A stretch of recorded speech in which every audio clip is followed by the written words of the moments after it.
Yazi uma uwumuntu kubalulekile ukuthi nje into yokuqala kufanele uyenze uma uphuma embhedeni ukuthi uhambe uyobhosha ethoyilethi. Bhosha ethoyilethi endaweni efanele. Ungahambi ubhoshela abantu, babhoshela ngomlomo. Akusiyona into yokubhosha le. Isigubhu samasimba uma singabe singathulula siyasinda. Tshela. Sokusinda usuku lonke uyoba nosuku olumbi, usuku olumuncu. Uyothi ufika etekisini ngeke uze ubabingelele abantu. Ngeke uze ufune ukudlulisa ushintshe. Uma beqheba abantu ngeke uze uthande futhi. Uvele ungazi ukuthi yini kanti inkinga yalo muntu. Inkinga yini? Sosisinda isigubhu samasimba lesi angasithululanga. Siyathulula uma uvuka nje ekuseni. Into yokuqala oyenzayo ileyo. Wazi kahle ukuthi uyi-public transport wena kodwa awufuni ukudlulisa ushintshe, awufuni futhi uqhwetshwe.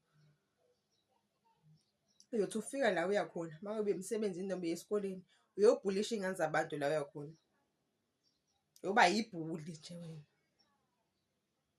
Uyoze usatshwe impela. Ubizwe inkanyana. Hheyi kahleni bo. Ningenza kangcono kunalokho.